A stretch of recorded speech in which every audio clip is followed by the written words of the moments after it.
میں آپ کو بتاؤں کہ میں نے بغاوت کر کے، اپنے گھر سے بغاوت کر کے میں نے قرآن پاک حفظ کرنے کی ٹھانی تھی۔ اچھا، ماشاء اللہ۔ اس وقت میرے والد جو تھے وہ بالکل بیڈ پر تھے اور اپنی زندگی کا آخری دن تھے ان کے، تو ان کو ظاہر ایک فکر تھی کہ میرا بچہ کہیں ایسا تو نہیں پڑھائی سے بھاگ رہا ہے اور یہ اس طرف جا رہا ہے کہ میں مدرسے میں چلا جاؤں، حالانکہ ایسا نہیں تھا۔ ہمارے محلے میں ایک مسجد تھی، وہ مسجد اب بہت بڑی جامع مسجد میں تبدیل ہو چکی ہے، اس زمانے میں وہ کچی سی مسجد تھی۔ تو جو حافظ صاحب تھے وہ جب تراویح پڑھاتے تھے تو اذلان محلے میں لاؤڈ اسپیکر سے جب آواز گونجتی تھی نا تو میرے رونگٹے کھڑے ہوتے تھے اور ایسا لگتا تھا کہ میں کیا کر لوں۔ انہی حافظ صاحب کی والدہ سے میں نے ناظرہ قرآن پاک پڑھا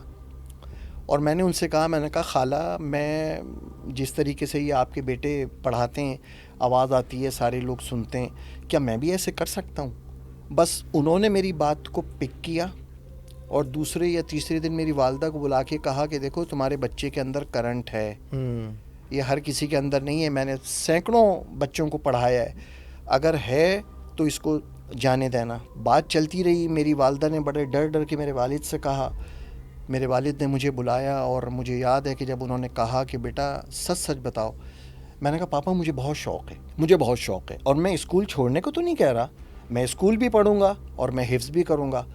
اور یہی ہوا، ایک ساتھ میں نے یہ دونوں چیزیں لے کر چلنے کی کوشش کی، لیکن میں نہیں چلا سکا۔ صحیح۔ اسکول کے ہوتے ہوئے میں نہیں حفظ کر سکتا تھا اور بالآخر مجھے 6 کلاس میں اپنی ایجوکیشن چھوڑنی پڑی،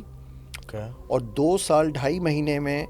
2 سال 5 مہینے میں جب میں قرآن پاک حفظ کر کے اسی اسکول میں گیا تو مجھے 9th میں ایڈمیشن ملا۔